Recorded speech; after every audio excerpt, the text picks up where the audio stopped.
We're going to start out with domain and range.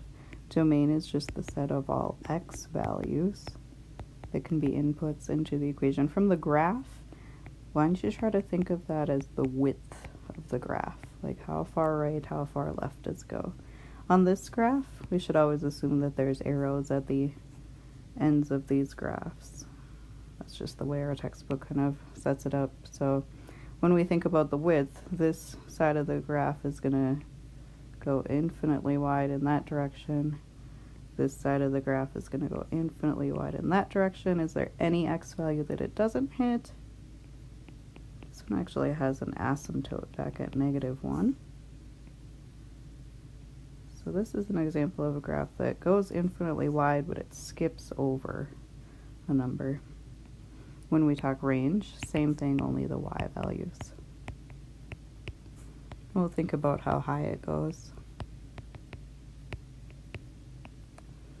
This one's going infinitely high and infinitely low with those arrows. Actually, both sets of arrows. But there are some numbers that it skips over. It actually only comes up as high as this -3 and comes down as low as this 1. So there's actually two parts to the range of this function.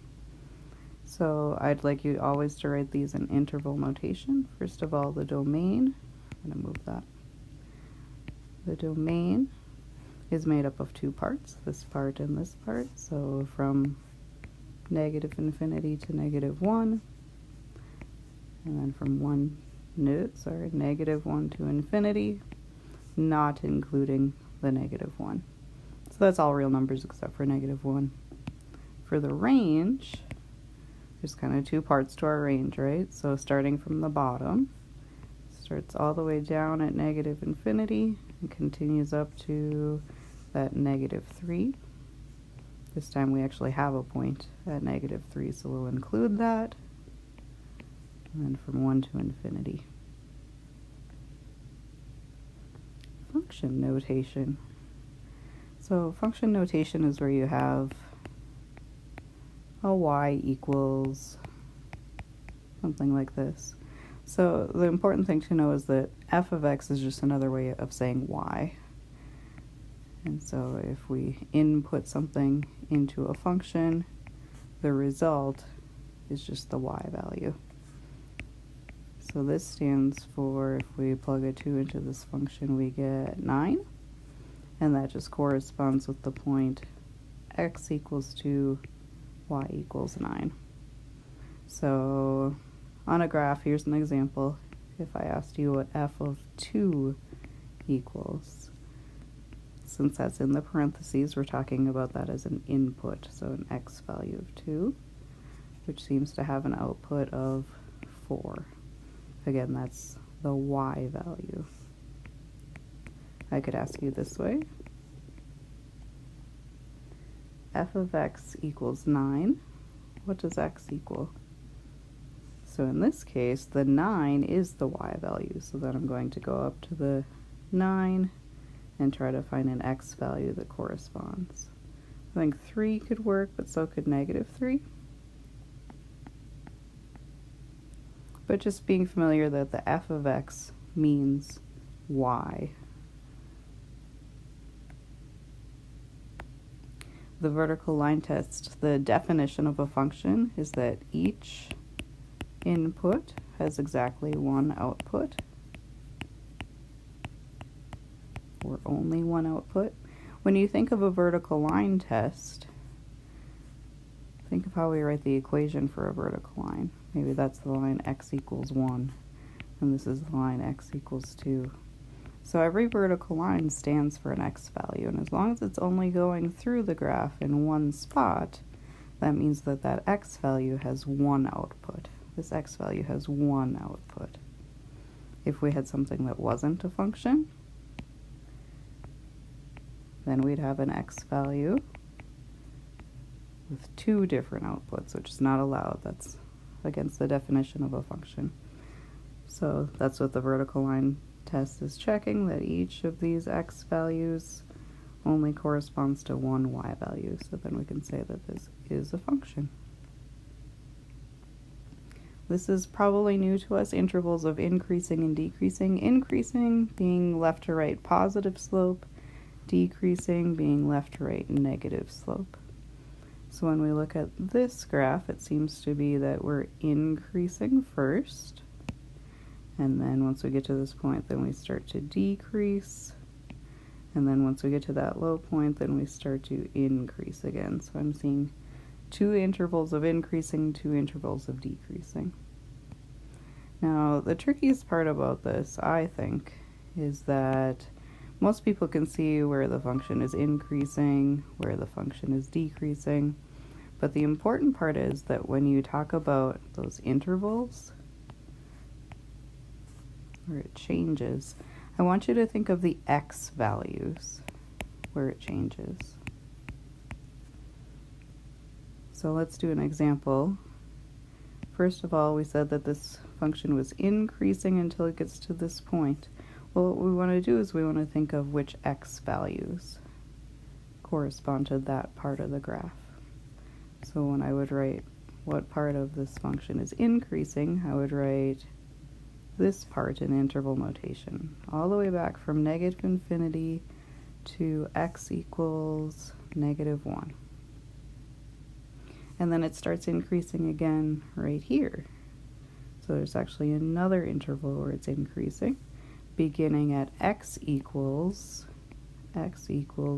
0, and continuing until x gets to infinity.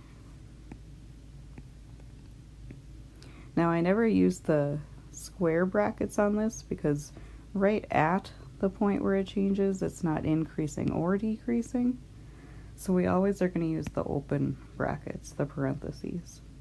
So this little part where it's decreasing, again, we want to think about what x values correspond to that. So think of your x-axis.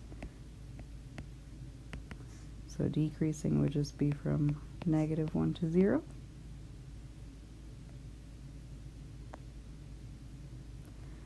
Relative or local maxima and minima.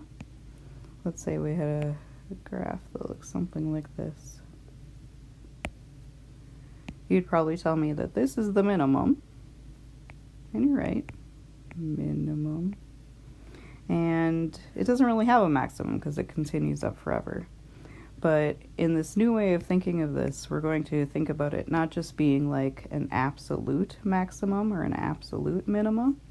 We're going to think about in this general region. So even this point right here, in this little neighborhood, this point right here is a local or relative to the other points around it, a relative minimum. And so even though this doesn't have an absolute maximum value, this point right here, we can consider that to be a relative maximum. And so really, you can sort of think of it as where it changes from decreasing to increasing to decreasing to increasing. Those kind of turning points are max and mins. And so if we look on this graph over here, again, we talked about how it goes infinitely high and infinitely low. But relatively, that point right there is considered a relative maximum. And this point right here is considered a relative minimum.